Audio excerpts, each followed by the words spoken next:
Good morning, everyone. We're going to go ahead and get started, if you don't mind. Thank you for making the trek here this morning. I'm really excited to have these wonderful women join me on this panel. It should be a really insightful discussion because, as we know, the future is female. Yes. Right? Wow. I will make bold statements, yes. So I'm going to sit and let my panelists introduce themselves. But first, I'm Jennifer Harrity. I am the governance chair for Be Local Bay Area, my nonprofit hat, as well as the ESG and sustainability director at Sensiba accounting firm, B-Corp accounting firm, located in the East Bay. And it's my pleasure to have Helen, Lara, and Karen join me today. Please. So Helen. So I am co-founder and executive chair of Equator Coffees, and the company was founded in 1995 by myself and Brooke McDonald, my partner and life partner, 30 years ago. So we were one of the first roasters in California in 2011 to become a B-Corp. So Brooke and I started out with espresso carts prior to that. So I'm in my early 30s, Brooke's in her early 30s, and nobody would tell Brooke anything about the coffee. So she said, I want to own my own roasting company. Sure, it's so easy, right? Let's do that. So I sold the other half of this wedding ring that was her mother's, and we bought a little Petrocini roaster, and she bought green coffee from all over the world and named the company Equator, because coffee and tea is grown along the equator. We chose the Bengal tiger because we were doing a lot of work in Sumatra, which we still do, for her grace, rarity, and power, being a women-owned. So 7 years ago, when I'm watching the French Open, and they go up to Serena's family box, who's got a tiger hat on? Her husband. I thought, you know what, Brooke? We're done. We can retire. Our work is done here. So we are a $35 million business. We started off 2 women in a garage. We've grown it from 300 wholesale customers. We'll be opening up our 15th retail store this year. We have 3 stores coming. We have grocery. We have, what else do we have? We have incredible direct-to-consumer. But here's the thing. Early on, I'm a blue-collar kid from Boston. It was really important for us to make sure that everybody on the team had health insurance, dental insurance, everything that we had. And when B Corp came up, I said to Maureen, who is our head of operations, we need to become a B Corp. And the most important thing about being a B Corp for us is that, and I wrote this down, I was on the plane the other night coming from Panama on our coffee farm that we started 18 years ago, because it will protect our legacy. Because Brooke and I no longer make all the decisions, right? And so having this B Corp certification in place is something that we're so proud of, because Devora, who's our director of coffee culture, all our department heads now have a roadmap because of this B Corp structure. So that's what I love about it, and I love being here, and thank you. Well, Lara. I'm Lara Dickinson. I'm the executive director and co-founder of One Step Closer, or OSC. And OSC is a network of CEOs and lots of other leaders in the natural products industry. Everything from coffees, teas, bars, amazing skincare products, and on and on. And I think what is really remarkably cool about how we started is when I think about the 5 founding members that started with me, all as the founding B Corp members. So companies like Numi Tea, Alter Eco Foods, Plum Organic, and Guayaki. Yeah, Guayaki, and so I think that ethos has been there from the start. Why I really came into OSC and got excited about it and starting it, it was around my dining room table and just kind of listening for what is kind of into the possibility of what is it as B Corps, as super purpose-driven companies that we can do together that we can't do alone to help each other not only grow our purpose, but our profits, obviously, because it's hard to invest in both. So how can we get smarter by coming together in really incredible and dynamic ways that really support each other? So that's why we exist. And We've been around for 13, 14 years, and Caroline is on my board. We didn't actually even know we were both on the panel until recently together, so she's going to keep me honest, and I'm going to keep her honest. Yeah. Love it. It's Really? Cool. Good morning. Such a treat to be here in San Francisco. My name is Caroline Duell, and I'm the CEO and founder of All Good. We make organic and botanical body care products and mineral sunscreens. We're based on the Central Coast, basically Morro Bay, San Luis Obispo County. We've been in business since 2006, but the start date is a little hazy because it really was never intended to be a business. I had a background in herbal medicine, emergency medicine, and wilderness education. And combining those fields, I created a salve that was super awesome for people that I was teaching climbing and doing massage on. Helping people in the backcountry as kind of like a little first aid ointment. All Good Goop, I called it, in 1998. And I really didn't ever want it to become a business. It was truly a way to connect people to their surroundings by having plants that are in a salve that are healing for the body. But what happened is I just kept making it and giving it away, selling it at farmers markets. And 8 years later, 2006, finally, it was actually the owner of Good Earth Foods in Fairfax that shook me by the shoulders and said, "Do you not understand what's happening? You're starting a business. You need to sell this. It has to have a UPC code on it, and my customers will buy it." So at that point, my hesitation was still there because I had this idea that business was bad, business was extractive, business was something that didn't offer equal opportunities for everybody involved. And so the true intention for All Good was to be, and still is, to be healing from the inside out, so that our company is as healing in its practices as the herbs are in the formulas. So we grew from one salve, one product, one store, to now we have a line of mineral sunscreens and a whole line of body care products, lotions and deodorants and oils and serums that are sold across the US and Canada and Asia. We're still based in San Luis Obispo County. We're still based in Morro Bay. It's truly a family-run business. My husband jumped on board in 2008 after being a farmer for 20 years and still grows the calendula and some of the other herbs that go into our products. And our daughter Kalia is 14. She's on the payroll. She's making All Good Goop today in the kitchen in Morro Bay. And my daughter Allegra is right here. She's actually the CEO of the family, so it's a good balance. It works out well. Take a picture. Yeah, super excited to be here.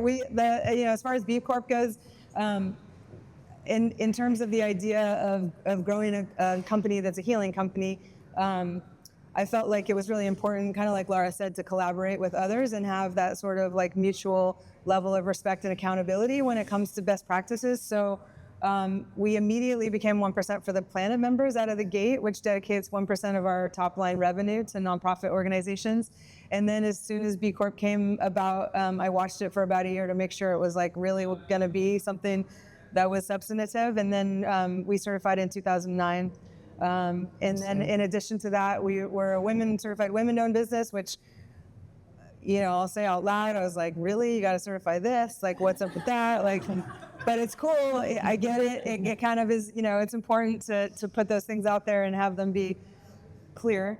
And then we in 2019, we also attained climate neutrality, and I put it with quotes because we definitely offset some of our emissions. Were not like fully zero emissions, but we offset and we commit to staying carbon neutral. And yeah, psyched for the conversation. Thank you. Yeah, that's awesome. And just so we can get to know kind of who's in the audience, how many of you are or work for a certified B Corp? Oh, phenomenal. Awesome. How many of you are here and you're just be curious? Love that. Okay. Thank you. Yeah. So each of you have made bold commitments in the B Corp world for sustainability and equity. What does being a B Corp mean to you personally and for your organization? And Helen, we'll start with you on this one. Yeah, I was thinking about this the other night. I was coming back from Panama. We bought an an unplanted coffee farm 18 years ago up in the highlands of Volcan. And Brooke and I really wanted to really understand the farmer's point of view. And we really wanted to get dirt on our boots to understand how we can make an impact, how we can understand their lives. So we traveled to Panama and we met with Ricardo Coiner, as one of the growers there, and we visited this unplanted coffee farm.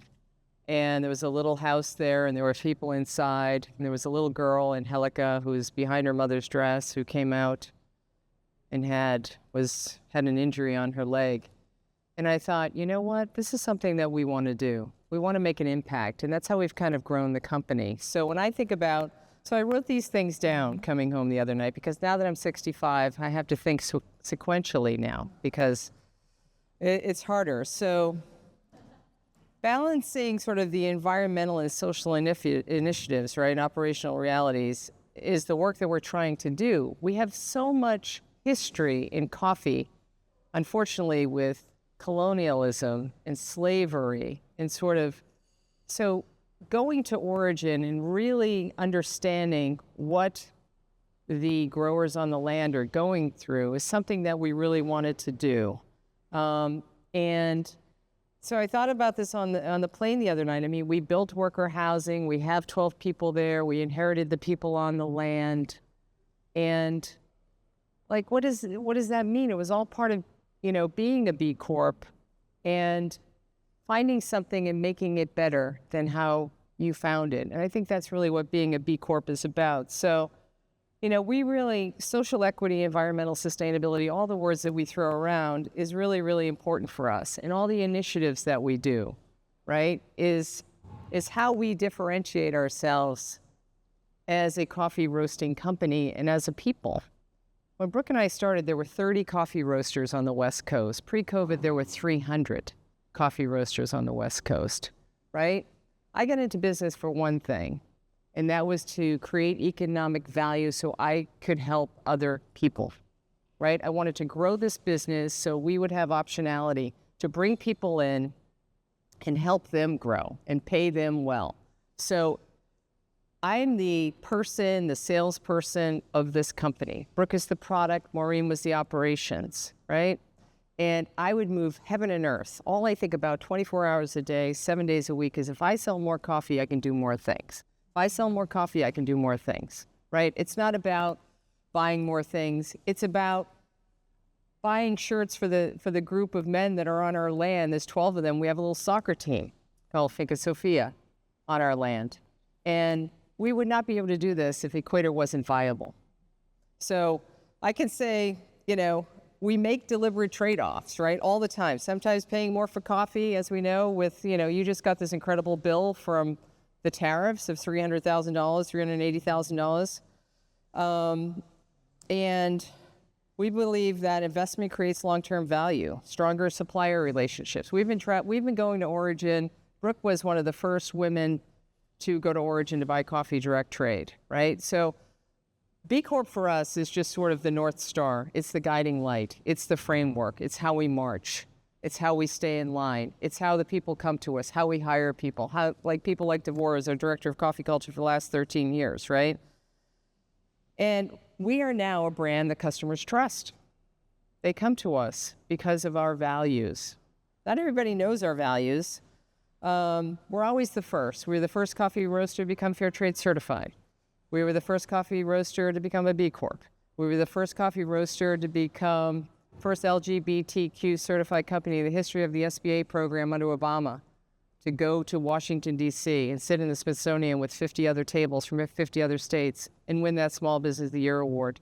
And all of this because we're fueled by being a B Corp, right? And now we were just the first to become regenerative organic certified. We're the first coffee roaster to buy that coffee from Nicaragua. And we do initiatives. We do 4 coffees per year where we give back. I went to Rwanda in 2007, and not only did I come back with coffee, I came back with a daughter and a family, right? And I get goosebumps because B Corp is our North Star. And if we all travel towards that, people can have health insurance, dental insurance. You can sit with the CEO of Global Food for LinkedIn or Google. When they say, Helen, why is your coffee $1 more than this roaster? And I say, because we have health insurance, we have dental, we have mental, health, wellness, we do initiatives, we take care of our people. And by the way, it's 6 cents more a cup. Oh, well, that settles it. We're going to go with you. Yes, you are. Right? So being a B Corp allows us to tell our story. Yeah. Yeah. That's what I got.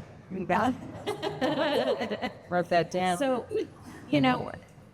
we have, both B Corp companies, all good on Equator, but then we have Lara with OSC, a nonprofit that supports and incubates and helps B Corps grow. So what was your motivator to do that? Listening to Helen, it kind of like, oh, okay, like you actually nailed a lot of, I think, what were my motivators that I didn't actually know were my motivators at the time. The two that come to mind are legacy and ground. And so with my background, I actually came from starting out big CPG. Of all things, I was a product manager on Lysol, like so embarrassing because I did not clean a lot. I wasn't into that.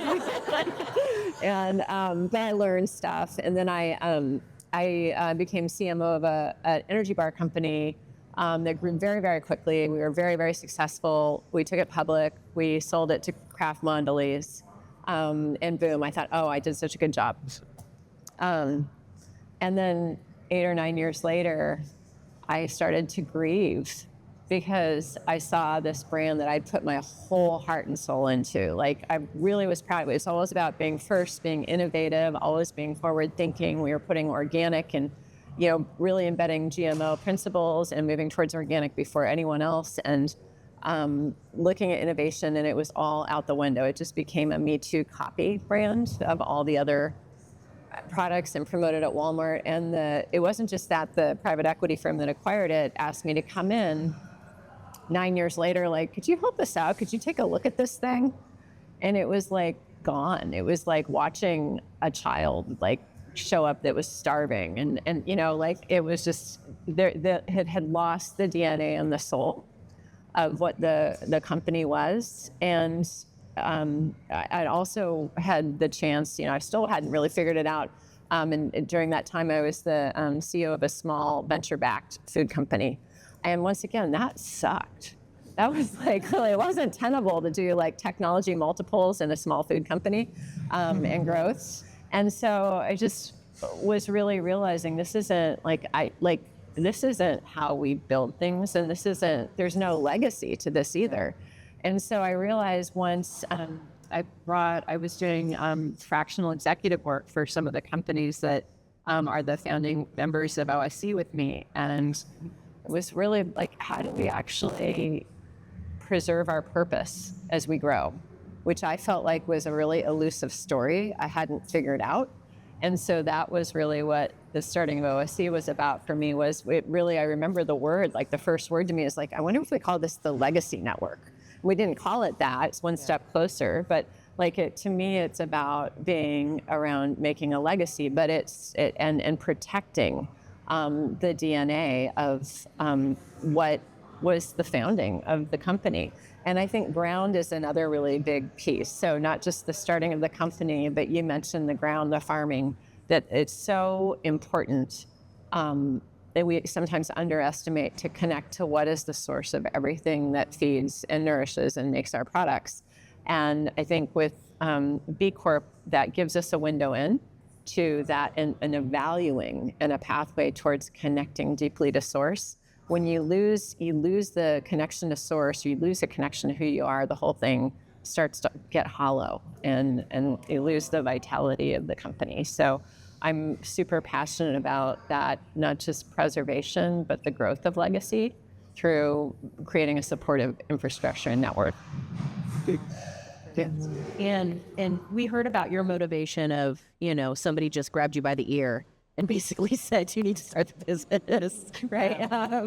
And I know you never really wanted to get into business, but now that you're in it, how are you balancing the values of being a B Corp with that pressure for more profit, for more, to just that scaling and that profitability?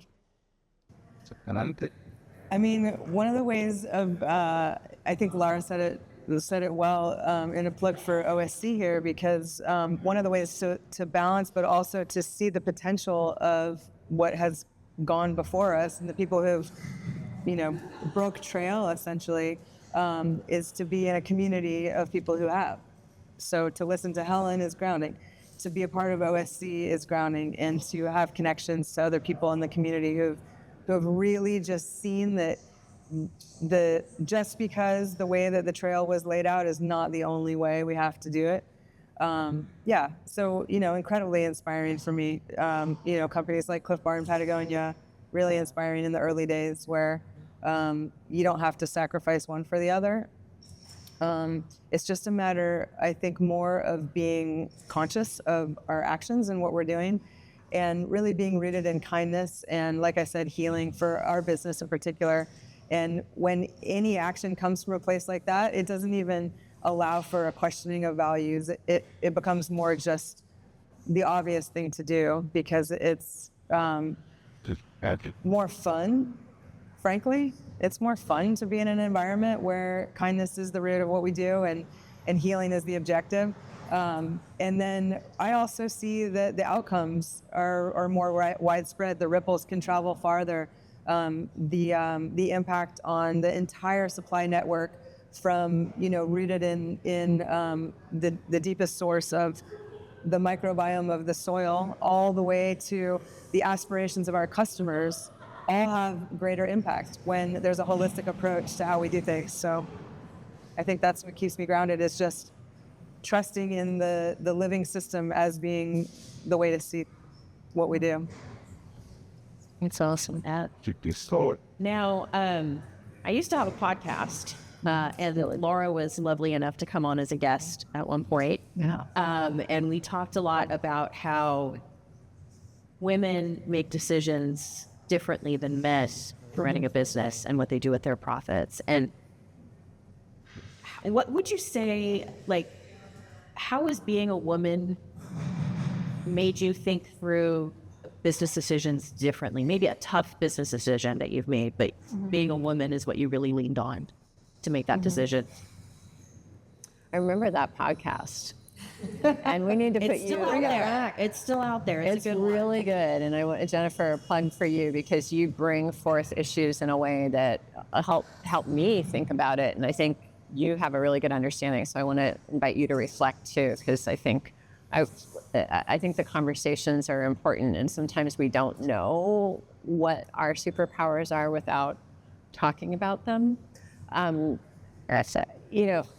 of the teachers that I really look to, and Carolyn and I have a close, regard for, is Carol Sanford and her regenerative leadership work. And she passed and left her body about 6 months ago, right? But her teachings, I think, are even stronger. And there are 3 lines of work, and how it's described in her work, that really resonate with me. There's the line, you working for yourself. That's your income and the nourishment that you get for yourself. There's the work you do on behalf of your family or your immediate coworkers, and how you work on behalf of them. And then there's the broader, wider community, whatever that is for you. It might be, it might be farmers, it might be plants, it might be your neighborhood, or beyond. And all 3 lines are equally important. And the perfect, which there aren't any, regenerative business will work on all of them in synchronicity. Not one at the expense of the other. And my observation and experience is that many women tend to work on the 3rd line, or gravitate towards that. And I think it's just sort of the makeup. And for me, I think also, just being the oldest kid in the family, I'm with crazy family, super aware of everything happening around me, and needing to ensure the whole is secure, safe, everybody's fed, everything's happening okay. And it's just sort of a default, not like an awareness, but a default to look at the broader community and think about the needs of that community, whatever it is, when making a decision first. And I do believe, I remember we talked about that and you brought that up. I'm like trying to think of an example. And we talked about Cooley, who, the observation is, and can you say that when with them, they would give money, in supply chain, and we see this in their source supply chains in Africa. When they gave it to men, they would spend it on, how did you know? I'm Irish. Right. I mean, that's okay. But often the women, they would give it to women and they would buy shoes for their children so they could walk to school. And so that ripple effect of what happens when we invest wisely can be quite profound, but you also have to serve yourself to be able to keep giving, right? And so I think with OSC, I was just totally tuned into, wow, there's an opportunity for all of these businesses who are super purpose-driven to do more together. Not really, it was just like right tuned out there, like, and what could that look like in terms of our industry and broader world if we really came together? And so that was my immediate, like, boom, like, I'm gonna do this. I didn't actually have any idea of an economic model or where I fit into the picture, but I could see the broader system. And so that affected my decision, where I don't think, not everyone would necessarily start working on a business based on that observation. But what I have noticed is, I believe, and it's not always the case, that when we do think about that third line of work of the broader community and see the need there, those are where the biggest opportunities are, right? They just take longer. And so that's also the kind of what informs me about the power of investing in women. It might take a little longer, but usually the ideas are pretty good and relevant for the broader market. That's awesome. You're awesome. It's so nice to be a woman up here with you two. It's very empowering. So I know some of the biggest challenges for impact, purpose-driven businesses, B Corps, is balancing social and environmental initiatives with operational realities. Hate that. That's it's got to be a big thing for coffee, right, Helen? Yes, it's a very big thing for coffee. So one of the things I'll say about, being a B Corp, when you look at, shareholder value versus stakeholder value, B Corps are stakeholder value, right? And as women, we're always looking at everybody in the room and making sure that everybody, the equity, it's so natural for us to, it's better for us to be kind and right. And, it's just how we operate. So I just wanted to say that was beautiful what you said. So sustainability and impact, number 2. Gotcha. So it's not easy because of, we make a lot of trade-offs, not really trade-offs, but, we don't want to make any trade-offs, right? We pay more for coffee, we pay more for a lot of different things. And it's really about education for our team, right? We're always looking for innovation on packaging and all the things that you can kind of control.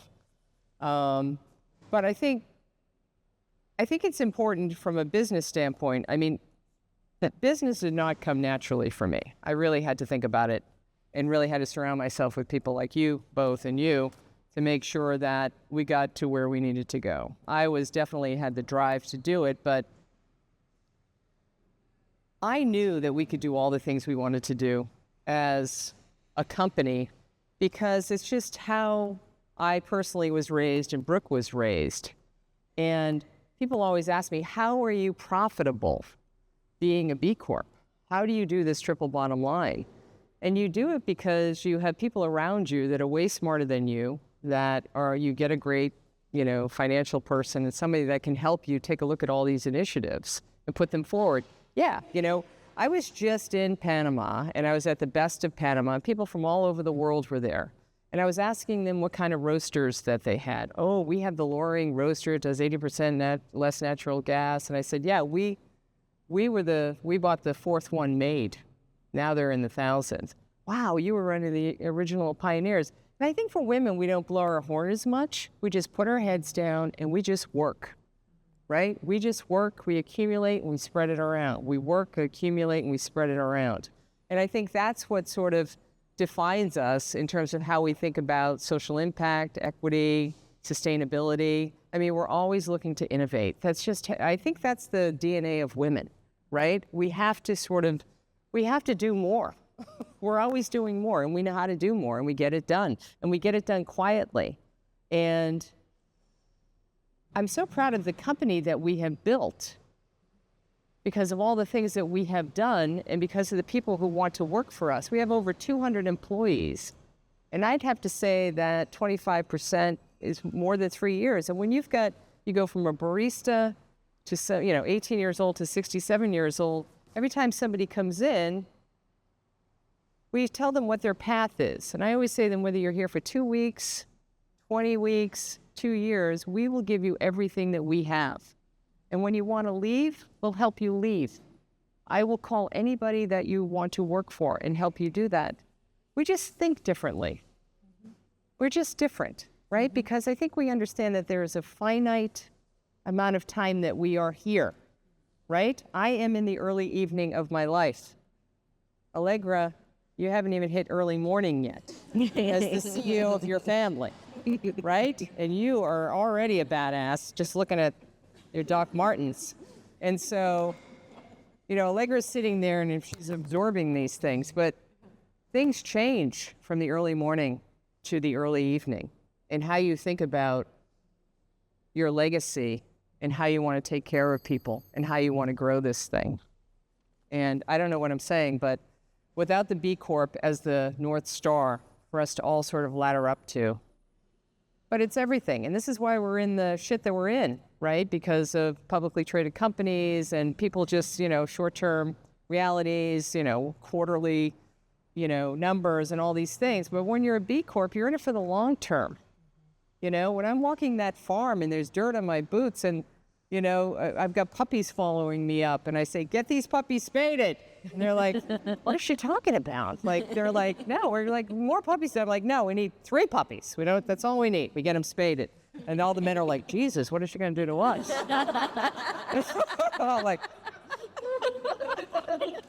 And we've got our farm foreman who's been on the farm for 18 years. He's on his second wife and second family. I said, and hell, we didn't build the worker housing for you and the family, right? So you're going to be on the back of that truck. He's like, oh my God. But I'm kidding. But I did say that. But there's one great example. When we built the worker housing, the Campamentos down there, because we're the highest farm in Central America, and we visited all the other farmers. And my sister-in-law was the architect. And when we had the design, we went back to the farm, and all the men came out. We had about 8 men and their wives. And the men sat here, and the women sat there. And the men were very excited to hear about what the farms looked like. So Susan and I said to the women to come over. And they started giggling, and the men were like, why are they bringing them over? And I said to the men, what do you want? And we want bigger rooms with bigger locks. And I said to the women, what would you like? And they said, we would like bigger kitchens. I said, guess what? We're getting bigger kitchens, and everything's whatever color they want to put up, that's what's going to be. And so they're now this very machismo society, right? When I get there, they're like, oh, Heffa's here, we're painting. Love lilac. They want lilac. That's it. Love it here. So it's just by doing it, right? Just by doing it and setting that example, right? It's just what you got to do. Just got to get it done. Yeah. And if you go on our website, you'll see the Figa Sofia video, and you'll see the colors. But it's like Figa Sofia. Yeah. But it's like, yeah, and you cannot be, and Dora and I talk about this, like we have excellent men that work for us. I mean, we're women-owned. Our head roaster is a woman. And we sort of have this, and the men know that work for us. I mean, you can't be a mediocre male and work for us. You're going to be outstanding. You're going to stand out, because they might paint the whole place lilac, and then what do I do? But we have excellent people working for us because they get the memo, right? That we care about all of you. We care about you. We care about your families. We care about your stories. You can leave Florida as a woman, and you can arrive here, and we'll help you transition. And we will protect you, and that's what we do. We are the protectors of our people. So we've kind of danced around. Dancing.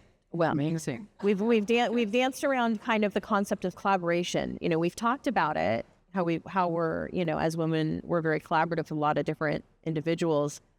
But let's talk about organizational collaboration. And Caroline, you're a part of OSC. You're a 1% for the planet. What have you learned from, you know, the power and complexity of working towards system change with a group of individuals? Yeah. And that collaborative nature in those organizations. Glad you got that question. Well, I can tell you the most obvious thing is that it makes the strength of the project or the strength of the objective so much more obtainable and with so much more elasticity, right? One of the examples is we were one of the earlier producers and makers of mineral sunscreens, and what a choice to make. I mean, you know, we decided hands down chemical sunscreens. It was very clear from all the data, chemical sunscreens are not only do they not work well, but they're incredibly dangerous. They're incredibly toxic. So it was one of our second product lines was to make sunscreens in 2008. And I mean, zinc oxide on the skin, if you don't actually spend a lot of time formulating it, is like rubbing drywall paste on your arm. So try to get consumers to appreciate that, right? But as a tiny little company trying to do that on our own, the task felt impossible. But as we started to see awareness grow and started to connect with other people in our community and other B-Corps and other advisors and other organizations and athletes, it started to become doable. So I was invited in 2016 to the Coral Reef Symposium in Honolulu, Hawaii, where every 4 years scientists gather to understand the impacts of what's going on in the world on coral reefs. And I sat in a seminar of a forensic toxicologist who had done a long-term study on the effects of specifically oxybenzone and octinoxate, two common chemical sunscreens, on the reefs. And I didn't expect to be blown away. I thought I knew all of this, but by the end of his presentation, I went from thinking like, okay, it's okay, we'll make sunscreens and we'll sell them to people and they can use what they want and they can use ours if they want, to being like, we need to stop this now. Everybody stop now. I was so empowered by learning this, the information that he had of the data of the level of toxicity that, you know, 4 drops of the chemicals in 6 Olympic-sized swimming pools are enough to kill a reef that size, and on and on and on and on. And then you layer on the climate issues of ocean acidification and ocean warming and source point pollution of effluent and whatnot. But when you remove those, coral can actually regenerate if they're not also hammered by snorkelers with chemical sunscreen on. So as like a tiny little company, like how are we going to actually have an impact on this? And so we immediately started networking. And we found that through 1% for the Planet, collaborative nonprofits all throughout Hawaii, we could partner with them on initiatives, we could help them, we could learn and ask what were their needs in terms of educating people that were coming on their adventures or into their parks or different places where they were connecting with people. And then we did the same thing with other B-Corps and got support from other B-Corps, support from other OSC members, and then our athletes and lawyers and educators and students. And the next thing we knew, we had a full campaign going and were able to pass legislation in Hawaii to ban the 2 most toxic chemical sunscreens. Excellent. Yeah, so Wow. So as a single organization, no way. Like, how is that going to be possible? But in collaboration, amazing things can happen. Yeah. Yeah. Yeah. All right, we're gonna have to toss some of these questions out. Some really good questions. We're running out of time. So let's dive into kind of for the whole panel. What advice would you give the next generation of women leaders looking to lead with purpose? I'm going to say, you know, you've got to trust your instincts. I mean, when we started the company, there were no LGBTQ plus founders that we could look to, that we could follow, you just have to trust your instincts. You have to be confident. You just have to know that you just put one foot in front of the other. I mean, I couldn't tell you how to get to New York now if I got in the car, but I know it's there. right? So you just have to know it's there, right? And you go towards it and you surround yourself with people that are going to help you get there. That is, like, to me, the number one thing about being a leader. If you're the smartest person in the room, get out of that room, right? And there are so many people that can help all of us, get to where we need to go, because we're all on our own separate journeys here. So, find that person, find that mentor, read that book, and just put one foot in front of the other and just head towards it, because you can get overwhelmed so quickly. And women need to be confident. It's the number one thing, is confidence. I grew up with brothers, so if I didn't lean in, I didn't get any brownies. So I was like elbows out in the nicest way. And that's how we have to lead as women. We have to take everybody with us. Right on. Lara, how about you? What advice would you give? I recently was speaking to someone who talked about the difference between confidence and self-esteem. And I thought that was interesting because, I think we can all show up as confident. Yeah. One of the things that I noticed about myself was that I had a tendency that I didn't realize to overweight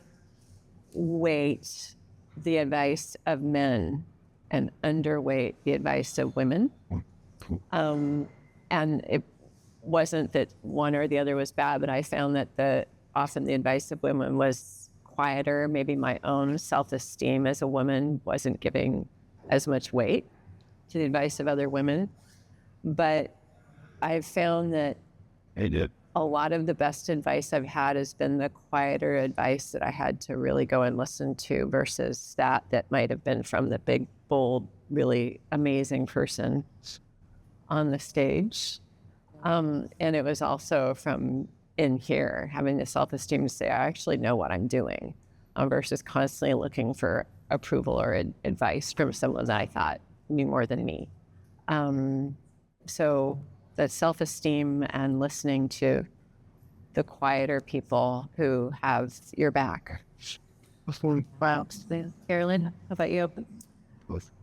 Well, I think it's important. It's maybe cliche, but just take care of yourselves, because that is, I was recently traveling in Bhutan, a Buddhist country, and it's beautiful. The most refreshing message was that I'll just speak in first person, but if I'm going to be helpful to you, I'm going to gain merit from that, and that's a good thing, to gain merit from that, right? It's not like I should suppress myself and only help you, which is what we see quite often. Whether it's in a position of being a mother or a leader or a teacher, or so many situations, people will often kind of undercut their own well-being for others.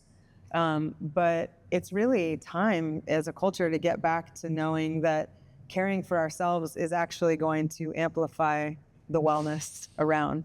So just amplify the wellness from within. Yeah, I think that's the most important. And then a little addendum is I would say, I would also say just being a B-Corp is not enough. Yeah. It's not all there is. I mean, it's cool, and there are a lot of amazing aspects of it, but I think we are at the time, we're decades into this now. We need to be looking at how we push B-Lab, how we push B-Corp into coming together to solve bigger problems and create more opportunity for really what is next. Because I don't know about you guys, but I look around out there and I'm like, we haven't really said it yet.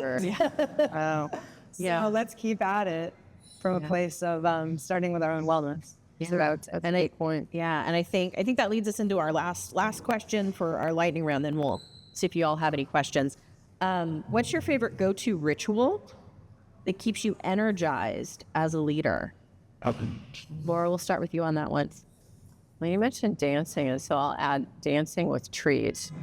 Dancing with trees? There's something about trees, man. The more you think about it, there's this little place I go to in Cazadero. It's a secret, but it's only in the summertime, a bakery on Friday nights only that is in these giant redwood trees and bring girlfriends. Usually every birthday I do this, and then when I can other times. And literally there's live music, and there's something about these grounded trees that are rooted when everything else is frenetic. Like, you're giving you so much oxygen and just dancing. Wow. And it's like really amazing. And so taking little bits of that in my day, just talking to a tree or moving with a tree. Awesome. You can do that anywhere. Carolyn? Trees. Mine is a game that we play as a family that is a gratitude practice. So a daily gratitude practice, but we call it Star Bloody Eyeball. And what it is, we can do it sometimes every day, sometimes once a week. It doesn't matter like how often or whatever, but each person gets to share what was their star of the experience, obviously the highlight. What was their bloody eyeball? Maybe not so fun. What are their kudos? And then what's their wish? And often it's the kudos, the gratitude that really brings it all together. So having a gratitude practice, and it's easy with my family because I feel so honored that our children chose us as their parents, and that we get to do that. But that keeps me going. And Helen, how about you? Well, I really haven't figured it out yet. I mean, you have coffee to keep you energized. Yeah, believe it or not, I've been thinking about this. I went from warrior to warrior, like WORR to WARR. And now, at 65 years old, it's a milestone. 65 is a click, right? It's a huge click, and you have less time ahead of you. So I think the reality of that for me has been really astonishing, right? I say to Brooke, where did the last 5 years go? And she says, remember, we had COVID. Because when we hit COVID, all the machinations and all the calisthenics of keeping the stores open, it was like 3 years that was a complete blur, right? Crazy. And then all of a sudden now you're 65, right? And then you're looking in the obituaries and people are dying at 62, 61, 72. How many did I get? 7 years left? I should really, meditate. I gotta get going, right? And so, what I do is I think about it a lot, and I like to cycle, which I love, screaming around, coming down, towards Stinson Beach. But I think the thing that I love the most is taking the dog out for a walk in the morning and taking her into the redwoods, this rescue dog, this half pit, half boxer, bundle of joy that absolutely looks at every little piece of grass like there's something amazing. So I find myself, well, maybe I'll do what she's doing. Yeah. So I've been looking at a lot of grass lately, and, just being thankful, really, because, Brooke always says that, you've built a very, very big life. Like, I have a big life. I don't come from a big life. I don't, there was no big lives over at the Russell household in Boston, right? Everybody worked hard at the phone company, or they were welders at BART, and, going to college, and then surrounding myself with people that wanted more for themselves and for their environment, right? And so I'm just so grateful. I'm so grateful that we built Equator into something that does so much good, and it creates so much impact, and it helps so many people. And it's remarkable to me. And the people that have come along with the journey, yes, you have to have a great product, and yes, you have to have a great story, but the gratitude of creating something that helps other people it's amazing to me. And if I can do this, and I tell everybody, every woman that I meet, God, you can do it, right? And Allegra, what did I do when I shook your hand? What did I say to you? Grab it tight, stand in your power, right? And you did that. And you'll never forget that. So always take the time to do that, because we're going to be reading about you. So anyway, You can't see her face. and here's the other thing that's so obvious, right? It's like byproduct from B Corps, right? It's like if you don't have B Corp products, if you don't have Equator or another B Corp in the kitchen, it's a problem. If you don't have this sunscreen, it's a problem. This is all bullshit. We have to support B Corps, fellow B Corps, so they can help them do more things, right? Every time I go to a friend's house, I open the freezer. If I don't see Equator, now they're all like, Jesus, they make sure Equator stock. Just got my order in. I said, yeah, that's more health insurance that we got to pay. And just point it out. It's real, right? So let's sell more stuff, you. Let's get you let's get you $100 million. I could easily sell your stuff. Yeah. Right? So it's like, look, come on. Oh, your chocolate? Yeah. Yeah. Sure, for sure. But that's what it's about. Because I'm sure, I look around the kitchen. It's like, make sure, we always buy B Corp products. It's real. Yeah. Anyway, but people forget. It's $1 more, even though we're all so, elevated. Just pay the buck. You're going to be dead anyway. Well, I want to thank you guys all for coming, sticking with us. I know we went a little long today. I want to thank my fellow board members who helped put this all together. Brad, our events chair up there. Anthony, who's doing all the recording. And we got Veronica over here with the marketing. So thank you guys. And please grab a cup of coffee.